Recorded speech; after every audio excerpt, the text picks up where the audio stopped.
Hi, Sai. Welcome back to Julian's Garden. I hope you're all doing well. And it's beautiful weather in Canberra, Australia today. But unlike few days ago, there was one day it was really cold here, and the temperature today went down, I think, to 6 degrees Celsius during the day. And mostly it's rain and rain and rain. And some area that's very close or up to high to the mountain, I heard the people over there they got snow as well, and I felt so cold when I see those pictures. But at the same time, I feel very magical. And snow in Vietnam is very rarely, unless you are very up high to the north of Vietnam. But anyway, the video today, I want to plant a persimmon tree.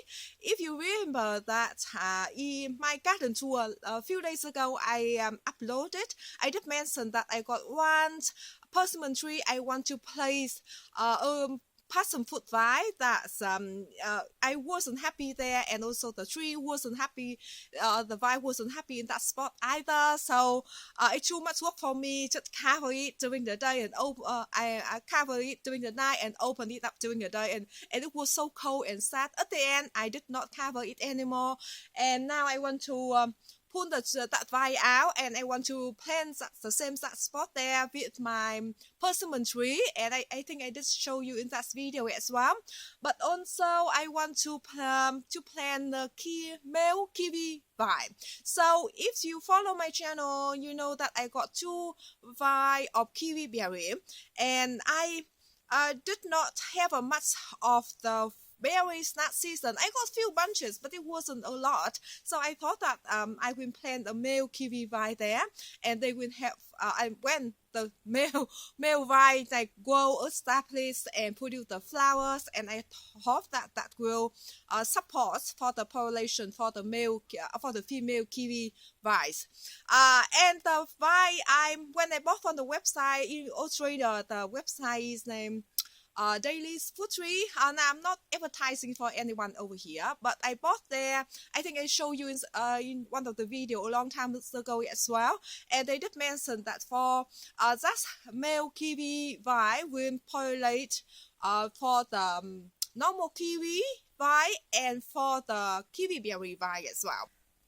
So if you remember that in my garden tour a few days ago, I did mention to you, this is I got one passion fruit vine. I think it's dead now. So I think I should go ahead and clear out the vine and compost the vine.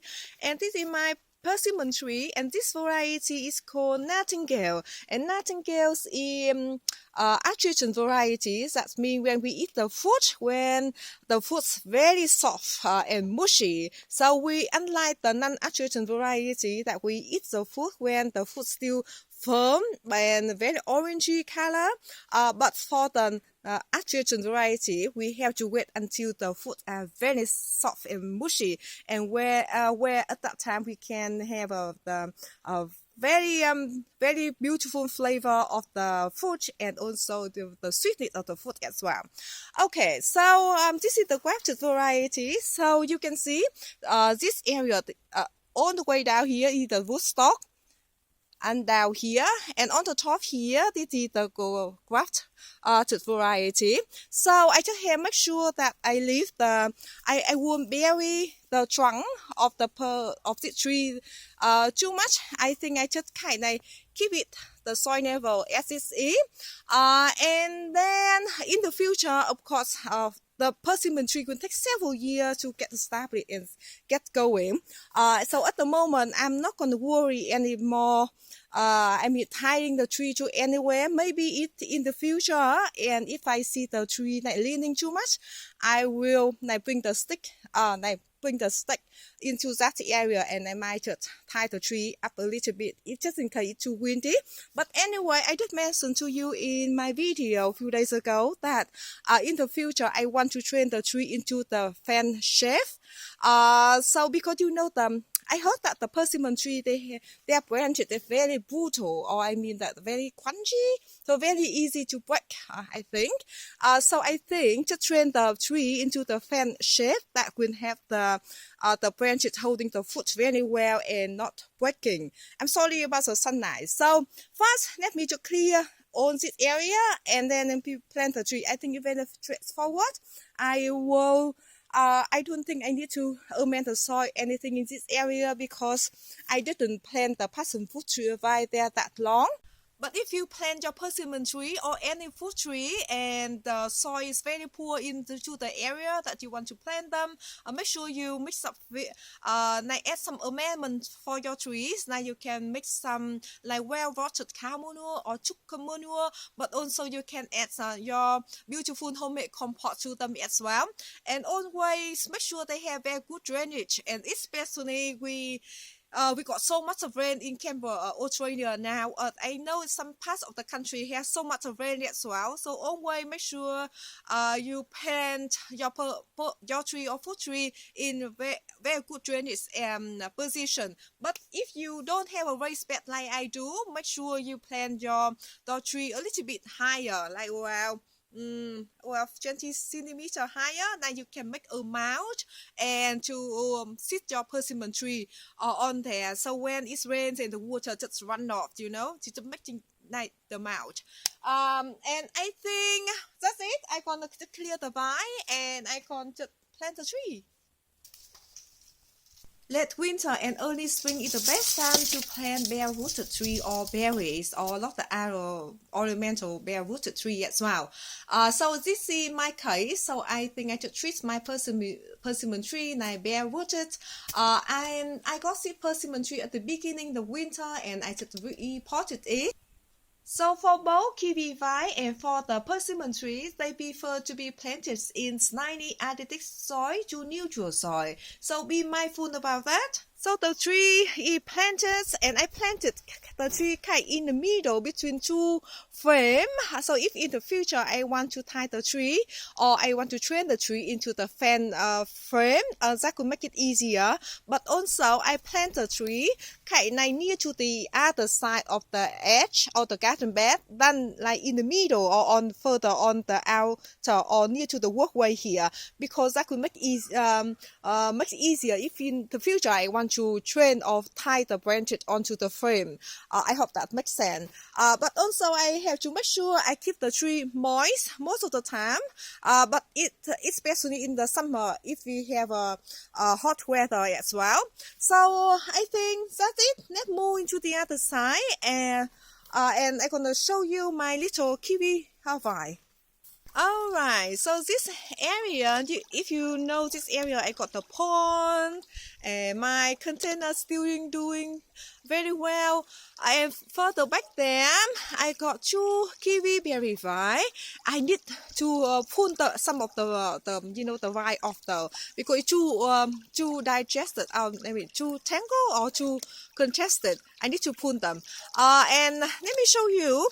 I got two almond tree and they are starting to bloom. The flower. Look at that, it's beautiful flower, almond.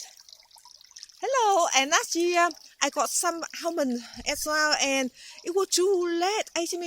When you grow almond tree, when they finish blooming, you have to net them straight away. Otherwise, almond nuts gone. Anyway, so it happened to my last year. So I got two trees in the front and that tree is starting to bloom as well. Look at that. But anyway, so I got two kiwi berry vine here in this area and my father-in-law helped me to set it up. One frame over there and I did clear out this area so I can make tiny little garden bed there so I can plant the tiny little kiwi the male kiwi vine. So here it is, and you can see no leaf on at the moment, and I can see the little furry thing over here. I'm not sure you can see it, but anyway I can see it, and so that means it's starting to shoot the leaf very soon. This one, you see little furry here. So this garden bed, tiny little garden bed that I created with all the concrete that left over for my project in my front yard. So I thought that I just bring them over here and create the little space so I can plant the vine just climbing on this area. By the way, I won't let this vine to growing too big or too tall because I don't need it. I just want the vine kind of established and then produce a flower to help pollination for the female kiwi vines.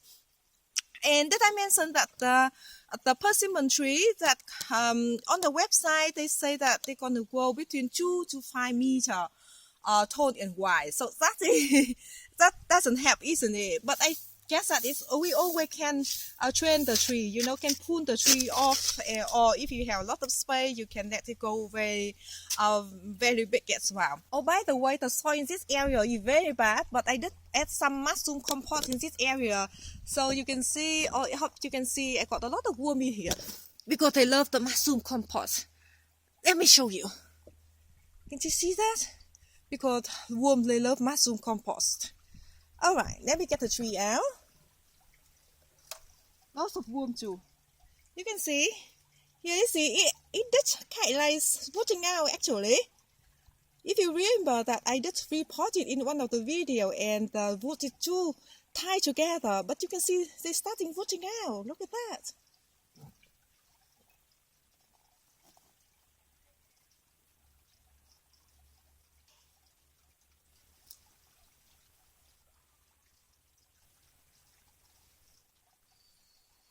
On my side, all planted. Let me show you. You can see not much here at the moment, but in the future, I will help the vine or guide the vine to climbing on this panel. And did I mention before that make sure your kiwi vine stay in good drainage position as well. So that's why I made a little bit like raised beds for it. And of course, in the future I will update with you to see how the vine doing. Did I mention before or maybe not? Anyway, persimmon tree, they love full sun position, but kiwi vine, they like a little bit more part sun. So I think they prefer like morning sun and shade in the afternoon. So if you can provide those elements, that be good, be great for them. And so I think that's it for the video today. I'm gonna go inside, have some rest and cleaning up. And thank you so much for watching, and see you next video. Bye bye.